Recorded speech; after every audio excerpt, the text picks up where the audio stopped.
and more bang for your buck here on the MASL YouTube channel, as we are very honored to be joined by MASL Commissioner Joshua Schaub.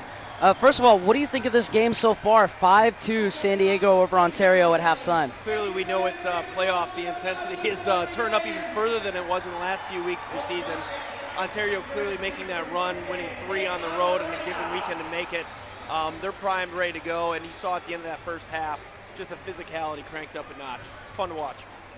And a tremendous attendance here at the Valley View Casino Center, and that's something we're seeing across the league, is an increase in attendances, and not just the playoffs, the regular season as well. Yeah, so looking at the analytics, we clearly had probably a slower start to the season than I think traditionally they do in arena soccer. But even if we look at the last 3 seasons and the spike we got at the end, we're still exceeding the previous norms and the benchmark. So things are looking up for arena soccer, and we love where it's going and looking forward to a tremendous finish with these playoffs. And if these playoffs aren't an advertisement for the league, I don't know what is. I mean, it's not just the product that's been out here today, but we've already had some grandstand finishes and a couple potential upsets in the making. Phenomenal. Harrisburg beating Baltimore, a team that only won 1 game last year, goes over to Baltimore and beats them on their home turf. And then just today, we had Milwaukee taking out Kansas City. So it was outstanding. A team that, Kansas City have beaten Milwaukee 4 straight years, overcoming that. So awesome start to the playoffs once again, and I think we're going to see a great series here. And, of course, next year there's talk that there could be many more teams in the league fighting for these spots in the playoffs. Yeah, so a lot of exciting things coming into the MASL. We hope to have a press conference at our championship game, wherever that location may be, to make some of those announcements. Recently Rochester and Soccer Sam over there came out and said he's trying to bring back the Rochester franchise, and I would welcome that. Sam's one of the biggest promoters of arena soccer in the world. Tremendous operator. It's a tremendous fan base. Really look forward to hopefully making that happen. Through this season and going into these playoffs, as we're getting set for the second half here between the San Diego Sockers and the Ontario Fury, what has been the one advancement that you guys have made as a league that you're most proud of and looking to continue to build on? Truthfully, I think our branding from a league level has gotten a lot better. Our production value has gotten a lot better, and we hope to build on that in the offseason. I think we're noticing a lot more marketing around the characters in our game and a lot of the players, and really building around that. And if we look at other leagues that have risen up, MMA, even boxing, how they emphasize the characters, the NBA in the mid-'80s characterizing Charles Barkley, Michael Jordan, Larry Bird, Magic Johnson. They built marketing around players. I think we're going to see more of that. Mark Serber alongside MASL Commissioner Joshua Schaub, and there are certainly some characters out on the field right now as we get ready for the second half between San Diego and Ontario. Yeah, there's some great showmanship, which I really appreciate after goals, and I think we talked a little about the physicality. The American sports fan really enjoys a little physicality in their game, I think, and so arena soccer should be very appealing to a wider base than just traditional soccer fans. This is a fast, physical game, and we hope to promote that. And the fun thing about Ontario versus San Diego is it's not just about these players. It's about Bernie Lillivois versus Phil Salvaggio. Absolutely, and this goes back to our characters, right? It's more than just the players. Some of our owners are characters. Our coaches are characters. And I mean that in the way that they have personalities that are marketable. And, we see that here with these 2 coaches. Second half is underway, and that shot charged down. And talking about Phil Salvaggio and Bernie Lillivois, as Farber goes forward and takes a crack, and then the shot skips just wide from Craig Childs, who's asking, all right, the advantage was played, where's the foul? But getting back to those 2, one player told me, on the field they absolutely hate each other, but off the field they've done so many amazing things for the game, both for the MASL and its westward expansion, but also for the U.S. Arena national team. Yes, and more to come. There will be more stuff going on over here on the West Coast. We're also increasing that national game and those exhibition games, really putting some formality around it. Obviously, led by Phil this summer for those exhibition games. Tremendous assets for us in the league over on the West Coast here, both of them. So look forward to more to come in years. Max Toulouse looking for his first goal in 6 games, but he has his pocket picked, and it goes back to the keeper. Capinos will clip it forward, and stepping in front is Cesar Cerda.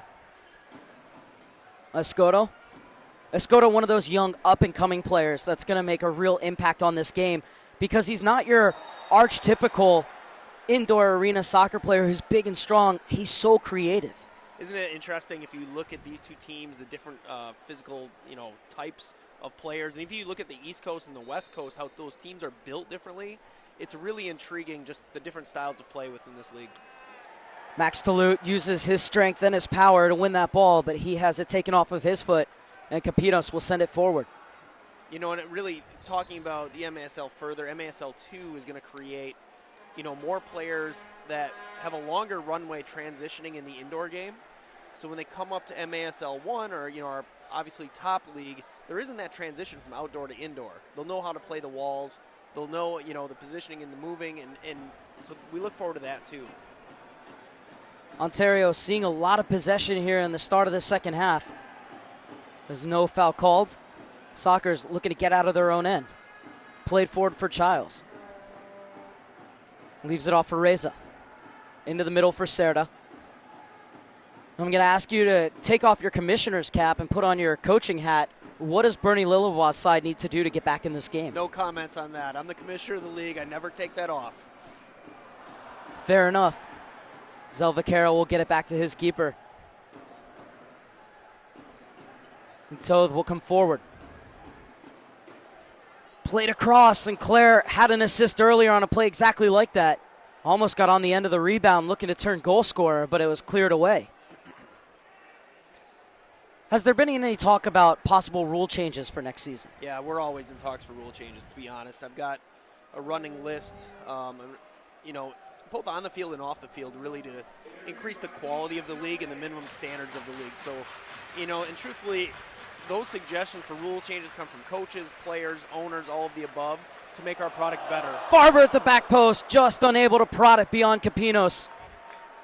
As still we await the opening goal in the second half. 5-2 San Diego leads. Just over 3 minutes played in quarter number 3. Just thinking about this game and the intensity, and like I said, one of the goals of this league is make sure the outcome of the games are in doubt. Boy, these playoffs have shown that for the most part, right? We don't know what's going to happen here in the second half or even, over in Baltimore and Harrisburg series. And with the likes of Ontario versus San Diego, you're starting to see these more regional rivalries. Has that been a focus of the MASL head office? In fact, when I walked in the building here tonight, Bernie Lillivois stopped me and said, can you imagine this rivalry, this crowd? I mean, these teams have a geographic rivalry. Really, you said the characters have the rivalry too. And we do look to emphasize rivalries because fans want that, the tribal instinct. So, absolutely, the proximity between these two teams, less than 100 miles. You look over in Baltimore, Harrisburg, same situation. It's good hold-up play, and the flick on well defended by the Sockers. And a free kick is going to be called. And this is from around the area where Ontario scored his first goal. So the Sockers will have to be careful here defending the set piece.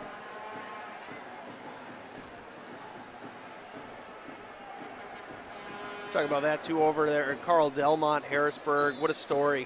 One win last season, coming into the playoffs and then beating Baltimore at home against another tremendous franchise for arena soccer.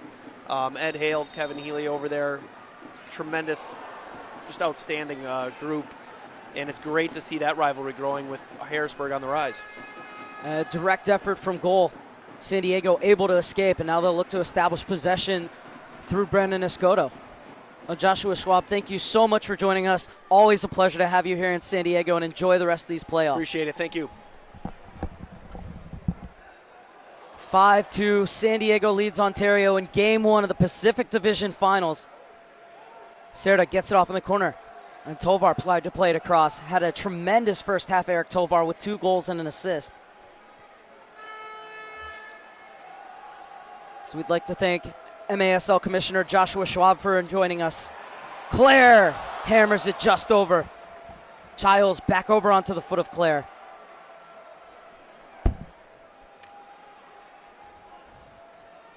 Reza will get it back to his keeper. First ever playoff meeting between the San Diego Sockers and the Ontario Fury.